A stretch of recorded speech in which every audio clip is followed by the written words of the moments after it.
میں آپ حضرات کا بے حد ممنون ہوں کہ آپ نے مجھ جیسے عاجز شخص کو طلب فرما کر عزت افزائی فرمائی اور کچھ عرض کرنے کی سعادت بخشی۔ میں اپنی زندگی کے بعد تجربات عرض کرنا چاہتا ہوں جو ممکن ہے کسی کے لیے مفید ثابت ہو سکے۔ میں 1330 ہجری یعنی 1912 عیسوی میں جبل پور سیفی میں پیدا ہوا۔ بچپن ہی میں والد صاحب اللہ کو پیارے ہو گئے، چنانچہ والدہ مرحومہ اور بڑے بھائی صاحب مرحوم کے زیر تربیت رہا۔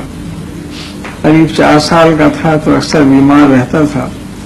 والدہ نے فرمایا کہ تم قرآن پاک کی تلاوت پابندی کے ساتھ کیا کرو، انشاءاللہ اس کی برکت سے بیماری بھی دور ہو جائے گی اور دوسری پریشانیاں بھی ختم ہو جائیں گی۔ یہ ہمارا ایمان ہے، اب ایمان بدل جائے ہمارا تو اور بات ہے۔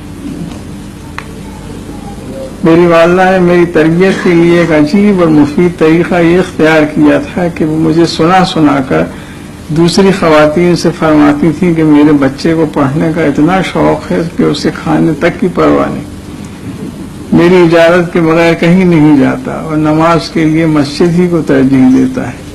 غور فرمائیں کہ ایسے جملے ایک کم عمر بچے کی تربیت کے لیے کس قدر مفید ہو سکتے ہیں۔ روزہ رکھنے کے لیے بھی عجیب ایک ترغیب تھی۔ میرے بچپن میں رمضان المبارک کا مہینہ سخت گرمی میں واقع ہوتا تھا۔ والدہ فرماتی تھی کہ سحری آتی ہے، عمدہ کھانے لاتی ہے، جو بچے جاگ جاتے ہیں انہیں وہ کھانے مل جاتے ہیں اور جو بچے سوتے رہتے ہیں انہیں نہیں ملتے۔ میں سمجھتا تھا کہ سحری کوئی عورت ہے جو گھر گھر اچھے کھانے تقسیم کرے۔ میں والدہ سے عرض کرتا کہ مجھے ضرور جگہ دیا کریں، چنانچہ جب وہ کھانے تیار کر لیتی تو مجھے جگہ دیتی کہ دیکھو یہ کھانے سحری دے گئی ہے۔ پھر والدہ کی 2 نصیحتیں تھیں کہ حتی الامکان اپنے شہر کے ہر مسلمان کی تجہیز و تکفین میں ضرور شریک ہوا کرو، اور جب کسی مسلمان کے انتقال کی خبر سنو یا اخبار میں پڑھو تو فوراً اس کے لیے دعائے مغفرت اور ایثار ثواب کیا کرو۔ اسی طرح میرے بڑے بھائی صاحب مرحوم کا مجھ پر ایک بہت بڑا احسان ہے کہ وہ مجھے 3 بجے رات سے جگہ دیا کرتے تھے اور فرماتے تھے کہ بس اس بار دین کا کچھ کام کر کے اپنی پڑھائی میں لگ جاؤ، پھر چاہے دن بھر کھیلو۔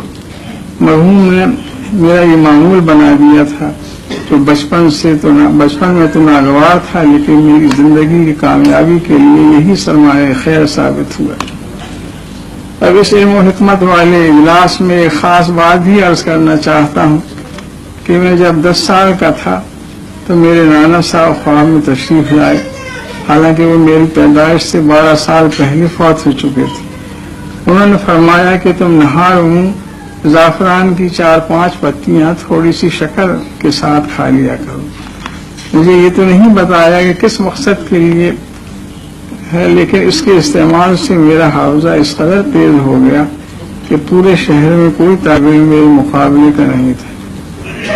پرائمری اسکول کے تمام امتحانوں میں اول آیا اور اول آنے سے 4 سال تک مجھے 4 روپے ماہانہ وظیفہ ملتا رہا، جو آج سے 72 سال پہلے یہ کچھ کم رقم نہیں تھی۔